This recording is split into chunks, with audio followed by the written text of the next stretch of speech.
statement on, hey, after that playoff game against the Niners, I'm not letting him leave the building. We're going to sign a contract that's dated after May. And I get that take because you're right, the market will only go up, and I feel comfortable saying that Jordan Love is the Packers franchise quarterback. And I think overall things are trending in the right direction. But I've asked this question a few times on ESPN Wisconsin over the course of the last few weeks, and I just worry we might be overvaluing what the Packers did last year. And I don't mean that in a standpoint of they're not a good team. Like, I do believe we should view them as a playoff team come 2024. And we should view them as a team that should compete in the NFC North, which I think is going to be a very good division. But for Mike Tannenbaum to sit on ESPN today and say Jordan Love will be one of the 2 or 3 best quarterbacks in our league, as a fan, yes, it gets me excited. But I don't know that I agree with that. When you've got guys like, obviously, Patrick Mahomes is the 1-1, right? Like, nobody's going to debate that. Patrick Mahomes is the best quarterback for the foreseeable future in the NFL. Everybody knows that. But then you've got Joe Burrow, if he's healthy. You've got Lamar Jackson. You've got Josh Allen.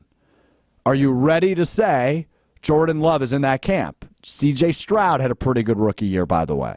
Caleb Williams is coming in. Will he be in that conversation?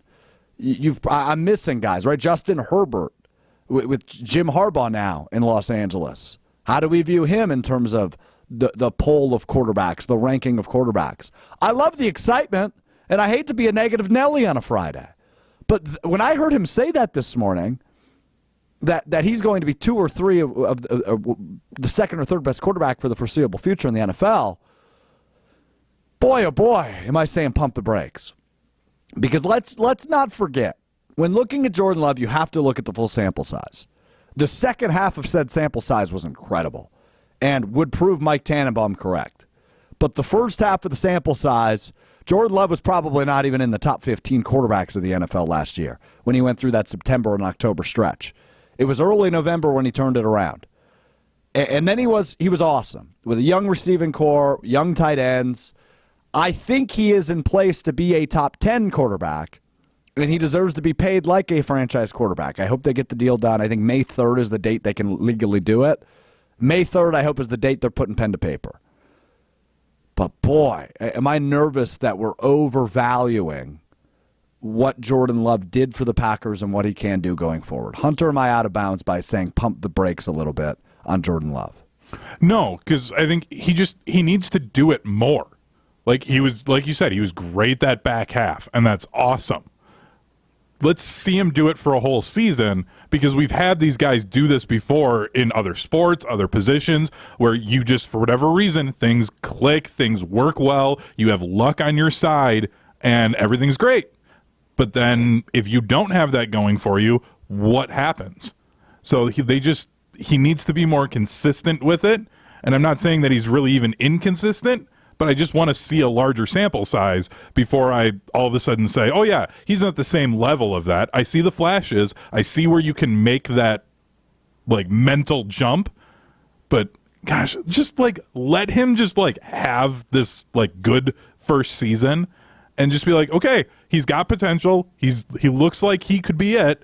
Let's see him do it again. Like that shouldn't be a stretch, and it shouldn't be like a weird thing to have to say about going into his second year as a starter, that, hey, like maybe we shouldn't be talking about him as an all-time great quarterback already. I just think we as Packers fans and people that cover the game and cover Green Bay are so used to what the Packers pump out at that position, right? Because it's back-to-back Hall of Famers now to Jordan Love, who, again, was better than just about anybody in the second half of last season. So I get the excitement. I totally understand it. But to go ahead and act like it's a foregone conclusion that he'll be one of the 2 or 3 best quarterbacks in the league for the foreseeable future just seems a little premature for me. Because I feel like we were probably saying that about a guy I mentioned already, Justin Herbert. Right? We viewed him as, and I still view him as probably one of the best prospects in the league. He's only been in the league, this will be his 5th season. He's had some great moments, but he hasn't won a playoff game yet. He's only been to one, and his team blew a huge lead to Jacksonville a couple of years ago. He's now got another new head coach in Jim Harbaugh, which I think is a great hire for LA.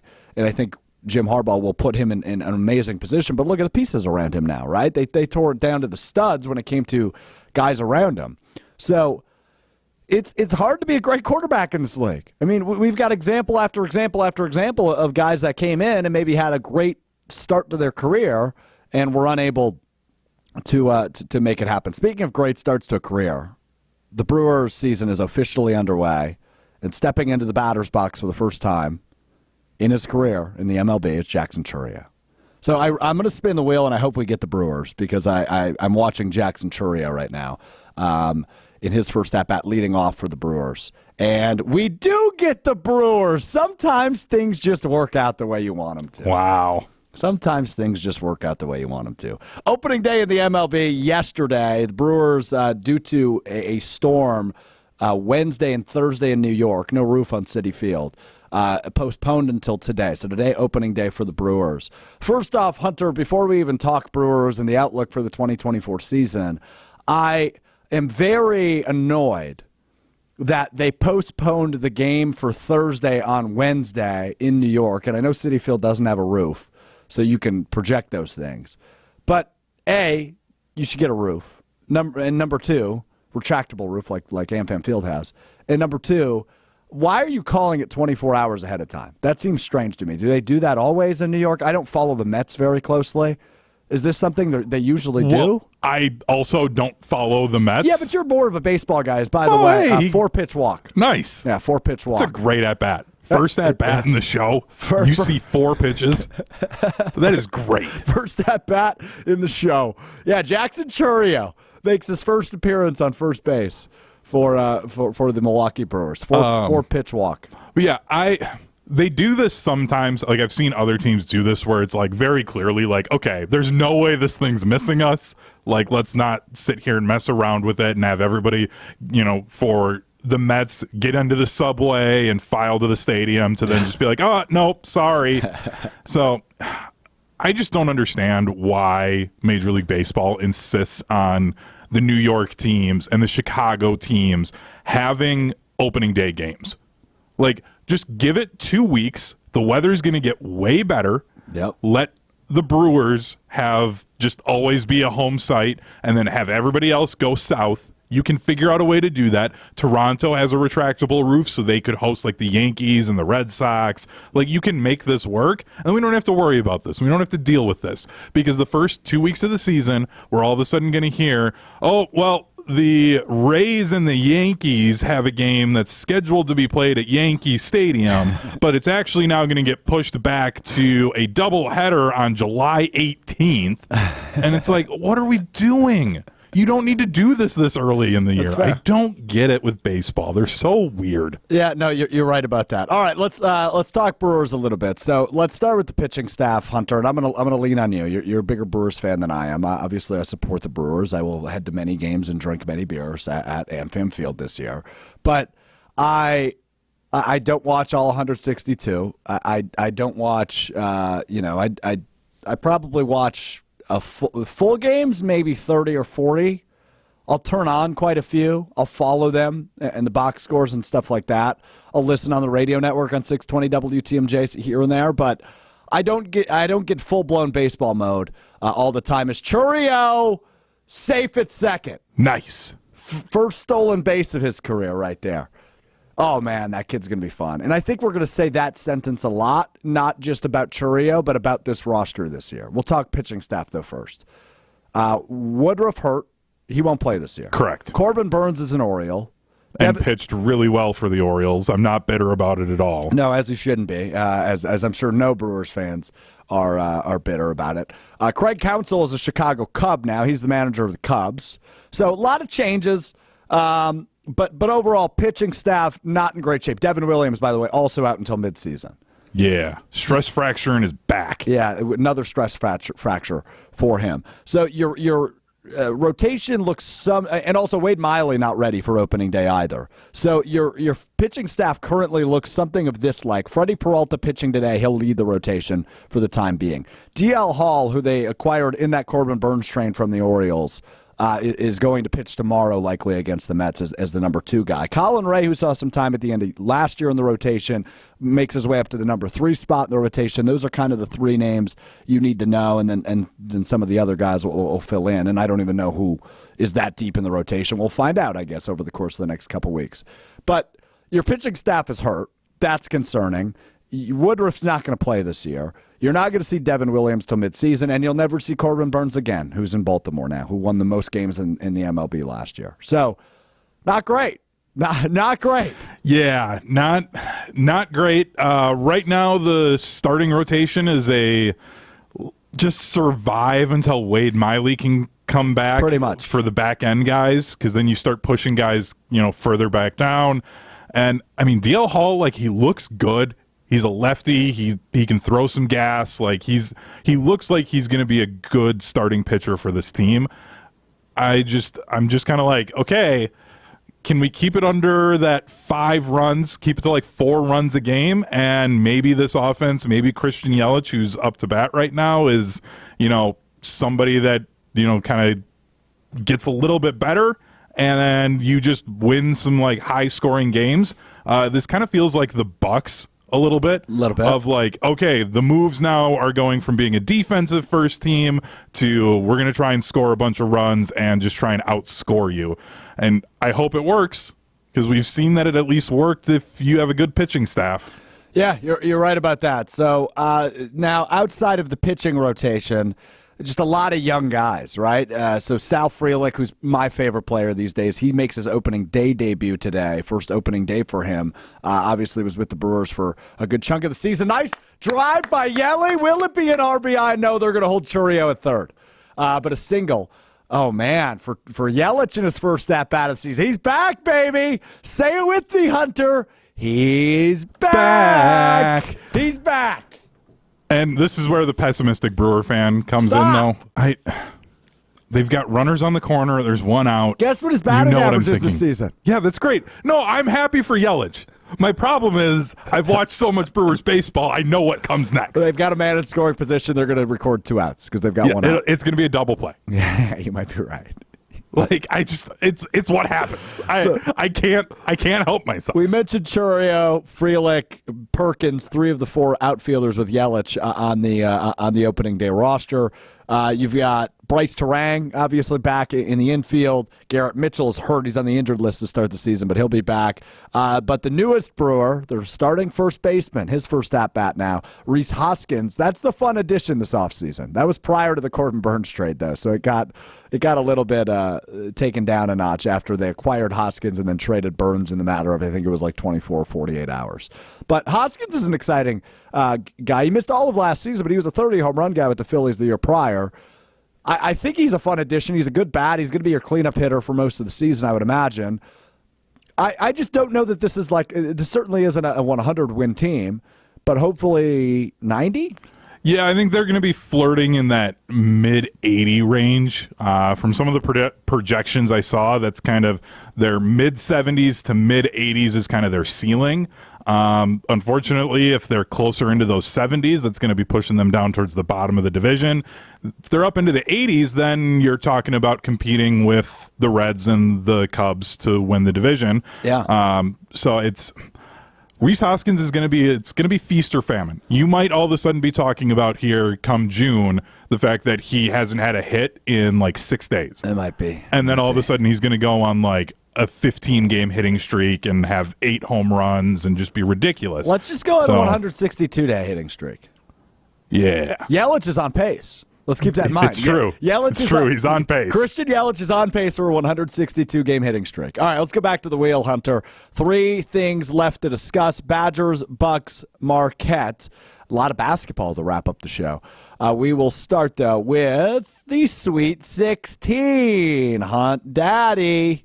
The Marquette Golden Eagles in the Sweet 16 tonight. They take on 11-seeded NC State. The other 2 teams remaining in that region are Houston. And who does Houston play? Duke. Houston, yep. Duke, Marquette, and NC State, the 4 teams remaining in that region. Obviously, we had the first half of the Sweet 16 last night. That was the left half of the bracket. Now the right half of the bracket goes tonight. Obviously, the top right corner is where Marquette plays as the 2 seed. They take on NC State. Winner of that game plays the winner of Houston and Duke, which will also play tonight.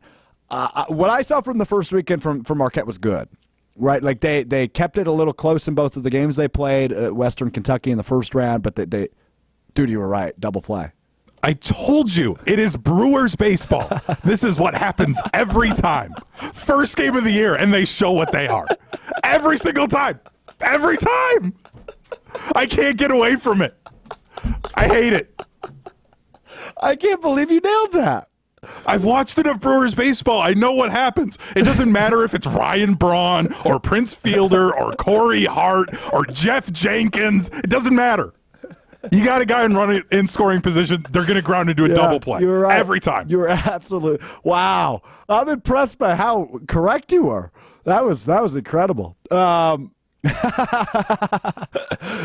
awesome. What were we talking about? Marquette. Oh, man. That was awesome. All right, so NC State tonight. I like what I saw of Marquette in the first weekend. I think they win tonight. And I think it's a crapshoot against Houston, who I think will beat Duke. But Duke looks really good, too, though. I think that's going to be the best game tonight is Houston-Duke.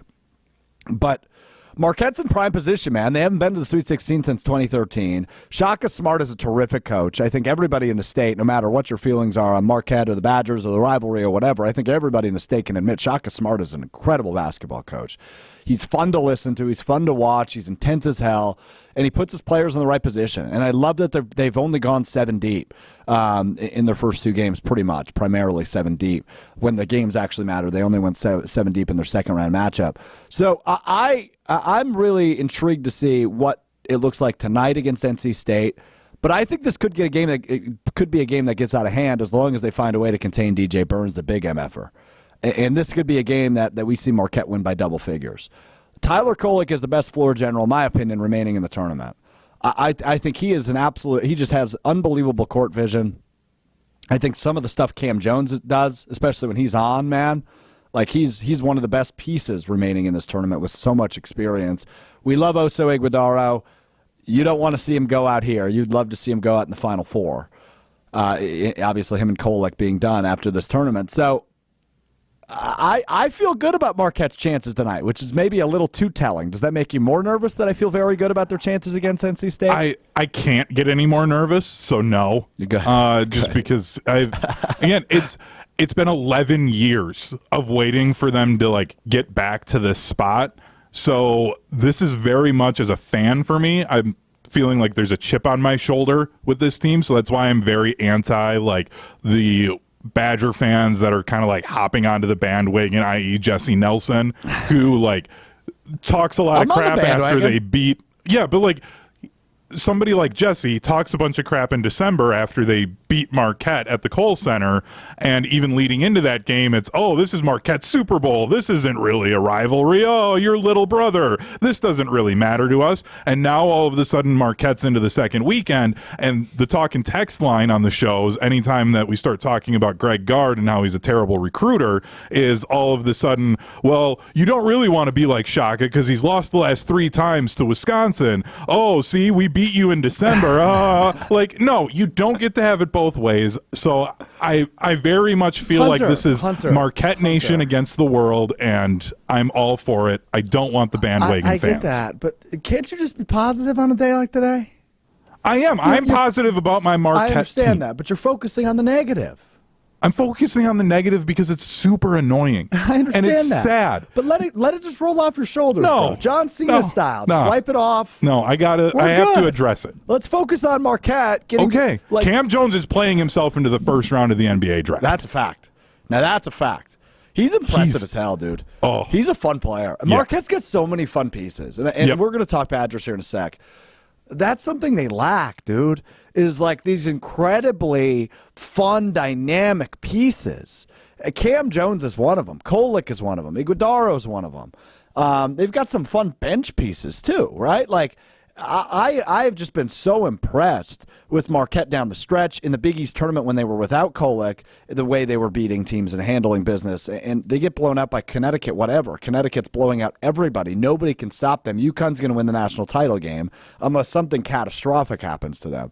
So I'm not really worried about them. But I'm just incredibly impressed with like pieces like David Joplin, who, down the stretch in their last game, hitting clutch free throws. I thought Chase Ross was terrific off the bench for Marquette against Colorado. Like there was a sequence, I think it was in the first half, where Chase Ross on one end hits a huge three to take the lead back, and then back on the other end has a huge block, right? And Chase Ross is probably a name a lot of people that don't watch Marquette basketball don't know because he's coming off the bench. And to see him make a huge sequence or create a huge sequence in a big round of 32 game like that, it just tells you, hey, you belong on the stage. You belong here. And anything that I've seen from Marquette in their win over Western Kentucky by 18 and their win over Colorado by 4 is they belong here. This is a team that belongs. And I think tonight against NC State, unless something – and look, NC State, by all means, like I'll give them their flowers. They are one of the, if not the hottest team in the NCAA tournament right now in terms of they have just strung together a ton of wins. Illinois is right there with them. You're hot, but I think when you play a great team, you play a great team. And I view Marquette as one of the few great teams standing in the NCAA tournament. Hopefully that's not a Strouf jinx. Yeah, I'm hoping it's not. To go back to a guy like Chase Ross, he's somebody that he reminds me of how David Joplin last year, he was 6th man of the year for the Big East. He's coming off of the bench then. And then the next year, as Omax Prosper gets drafted by the Dallas Mavericks, he steps into that 4 spot in their rotation and on the team. And I feel like that's going to be the same thing with Ross. They've got other guys who you're only going to see them play for like 4 or 5 minutes tonight, but they're guys where you're like, oh, they are legitimate basketball players. Shaka's got this team built to be good for a long time, I think. And I said it on Monday, and I'm going to say it again. I haven't been this excited about Marquette basketball outside of the couple of games for Marcus Howard since Buzz Williams was there. Wow. And this is great.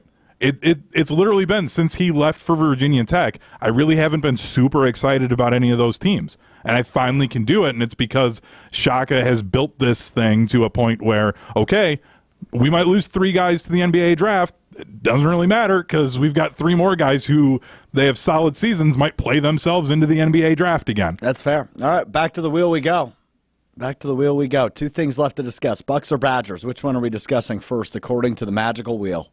I love this wheel. I wish we could utilize the big wheel, though, the big MFer, but it's all right. Okay, so we will go Badgers, then we will go Bucks, and then we will wrap up the show with what Strouf learned. Thank you for your service to the wheel. Hunter, please thank the wheel for its service. Thank you, Will. Thank you, Will. All right. I talked about this yesterday as I've been filling in on Rutledge and Hamilton weekdays 4 to 6 on ESPN Madison. Rutledge and Hamilton both off this week. With the news since we last talked Wednesday of A.J. Storr and Gussie Alden entering the transfer portal for the Badgers, the number is now up to 5. And I don't have an issue with players getting paid through NIL, right? I think that's something all of us have advocated for. I don't necessarily even have an issue with the transfer portal. I just have an issue with the reasoning behind it. And, of course, we don't know the reasoning behind it for guys like Gussie Alden. I think we know the reasoning behind it for a guy like A.J. Storr. You can just read between the lines, right? He enters the NBA draft and then enters the transfer portal the following day. That just tells me he's going to get his bag. He's going to get paid. Great, whatever. I just don't love the optics of 7 schools in 7 years for A.J. Storr. It's just not my favorite, right? Like it just tells me there's no loyalty. And I think something that made college sports so special 10 years ago, right? So let's think back 10 years ago where we were. We were in a similar spot that Marquette fans are currently in, right? You have an experienced team, a group that has spent so many years together. And I know Tyler Kolek was a transfer, but he's been at Marquette for a few years now, where Wisconsin was headed to the first of 2 back-to-back Final Fours with a team that included our friend Ben Brust and Frank Kaminsky and Josh Gosser and Douye Dukin and Trayvon Jackson, guys that had spent several years at Wisconsin. And the way that college basketball teams were built outside of the obvious Kentucky and Duke, which were made on one and dones, other teams like Wisconsin were built on guys that spent 3 or 4 years in the program. Freshman year, didn't play a lick. Sophomore year, maybe cracked the rotation like Benny did, right? Benny was coming off the bench and just getting a few minutes as a sophomore. Then junior, senior year, he was a starter, and he was viewed as, one of the vocal leaders on that team. And I just loved that era of college hoops because you get to know the guys. You build a team around experience, and it just seems like that day and age is gone in the transfer portal, right? And obviously I got to give flowers to guys like Steven Crowell and Chucky Hepburn who have stuck with it for Wisconsin. But it's just so rare that happens now in college sports. Over 1,000 Division I men's basketball players have entered the portal. And I don't know what percentage that is, but I would guess, 230 programs, 15 guys a roster. You're cracking it. Do you want me to actually do the math? If you don't mind, yeah, that 236 times 15, and then whatever 1,000 is of that. I think it's 236. I might be wrong. So it's literally a third because the total number of basketball players would be 3,540. Yeah, so you're telling me that 33% of Division I basketball players are in the transfer portal right now. And that would make sense, right? Because 5 guys have left the Badgers. So that's just disappointing to me. That means guys aren't going to find a home. That means guys are going to have to go down to D2 or D3, right? Like, and I don't mean this from a disrespectful standpoint, so I won't say names, but 2 walk-ons left, the Badgers. And, I mean, there's a realistic possibility they end up at D3 schools, right? It might be a WIAC. You might be the best player in the WIAC coming from 2 years of playing at Wisconsin, but it's weird for me. Right, I'll actually give a shout out to our teammate, our friend from ESPN Milwaukee, who's on the sales side, Nate Dodge. Right, he was a guy who attended Army, and then once he was done there, he came to UW Stevens Point. That's when him and I became friends. And I saw him the other day, and we talked about this. And this was prior to NIL being legal, obviously, but it's just like that was a move for him that made personally the most sense. And if that's what makes sense for the walk-ons that are leaving, great. But when you look at guys that actually were 3, 4, 5-star recruits coming out of high school, like Gus Yalden and AJ Storr, I don't get it. It just feels like you get hit with adversity and you leave, and I don't like that. And I don't know how you fix it, right? Because we could throw out the idea of contracts. It's just impossible to implement. You could throw out the idea of salary cap, because for a guy like AJ Storr, he's going to go make a large 6 figures if he goes to another school, and Wisconsin just can't compete with that. Wisconsin didn't have a pay-for-play, setup prior to NIL, and it's clear they're trailing behind because they can't go to AJ Storr and say, "Hey, man, here's $500,000, come back," because then what do you do with Chucky, a guy that's been loyal and doing things the right way? Here's your one NIL deal, bud. You're good to go now. It's just. It just hits me wrong. And I know it's kind of my old man yelling at the clouds moment, but it does make me sad that this is the state of college athletics now. And it's just something we have to deal with. But it makes me sad because I miss the days 10 years ago where we're rooting for Frank Kaminsky, right? A guy that was a bench player, a guy that didn't play, and then all of a sudden he evolves into the National Player of the Year. Like, that's not going to happen anymore. And that makes me sad. Yeah, and I guess that's why I've kind of almost just become numb to it. And I've decided to just kind of cheer more for, like, I'll find guys that I like every year, but then I'm going to cheer for the Motion W. I'm going to cheer for the MU for Marquette. Like, I'm just going to cheer for the team itself. Hey, the Brewers got a hit. Awesome. With 2 outs. It's fine. It's fine. It's fine. Hits are hits. Yep. There's 162 games. I got to relax. Yeah, but it's game 1, though. It does feel a little bit bigger. It does. Continue. Sorry. But, like, I heard the segment on Darian Mel on Saturday across. You can listen to that on ESPN. And they were just talking about, like, look, come Saturday this fall, you're going to be watching college football still. Yep. You're still going to be tuning in for Duke, North Carolina. You're going to tune in when Kansas is playing Houston again next year, and they're both top 10 teams. Like, that's just what you're going to do. So wasting that energy on, like, it's just, this is what it is now. It's a transfer portal world, and it is annoying.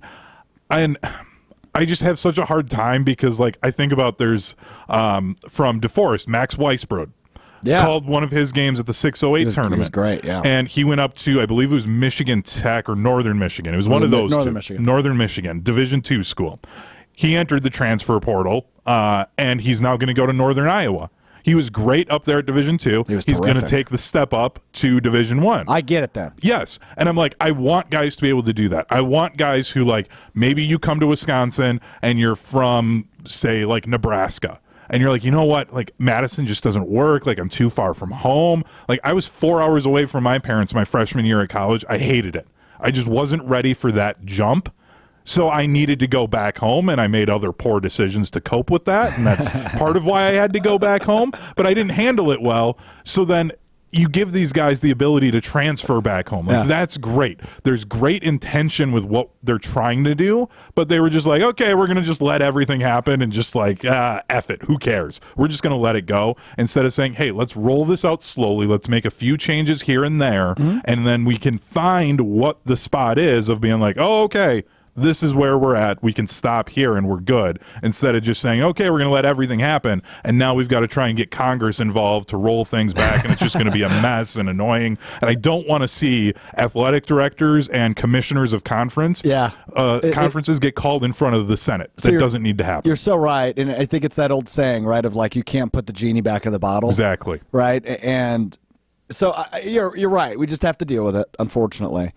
But it just makes me sad seeing, you know, and that's really the best word I can use to describe it, because you know me, dude. I'm a huge college basketball fan. And I hate to spend a day where one of our in-state teams is playing in the Sweet 16 that has done it the right way in Marquette and spend time on things going wrong, because I'm not going to sit here and you know, despite the conversations we've had this week around Greg Gard, who I think is a terrific college basketball coach, and I won't sit here and blame him at all. I think 0% of this is his fault. I think he does a great job recruiting. I think he does a great job bringing the right guys that fit Wisconsin's culture into the building. I think he does that. Right? He checks those boxes. So I do not view this as a Greg Gard issue whatsoever.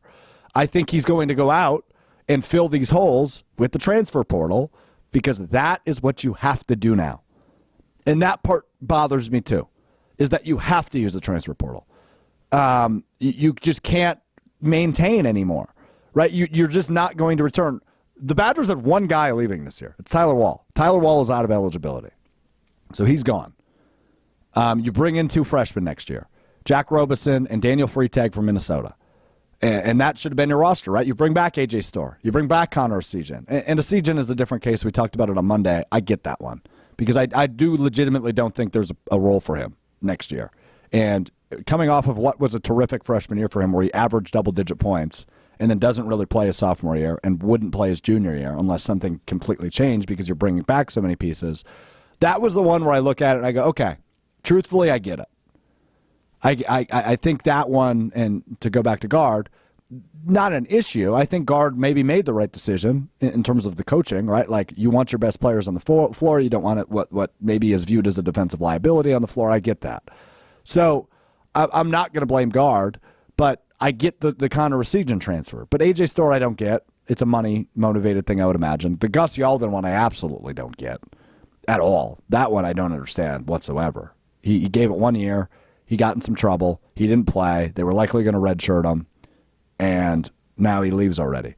And I don't know what's next for him. I'm intrigued to see where he winds up. But so like the Gus Yalden thing, I don't want to make this like throwing him under the bus or like ripping the kid down. Gus bus. Yeah. Hey, you caught that. Yeah. But like, his situation is so weird, because he got into trouble twice for the marijuanas, as my grandma used to say. Is that what your grandma used to say? She'd say the marijuanas. Yes. I like that. Yeah, that's good. And it's just like, I don't want to be the type of person where it's like, well, the rules are the rules, but it's at the same time like, man, you know that if you're doing that stuff, if you get caught, you're going to be in trouble.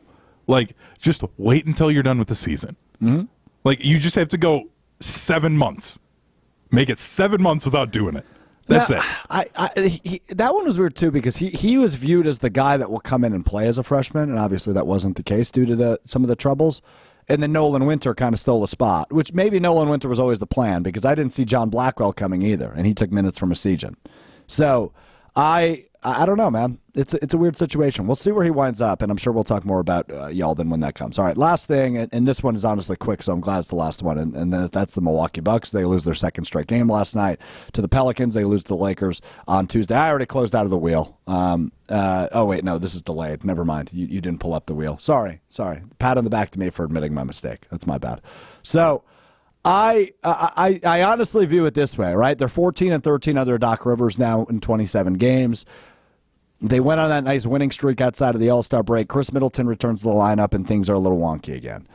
I said it at the All-Star break, good things take time. I said it at the All-Star break, I expect this team to still be a contender. I stand by both those things.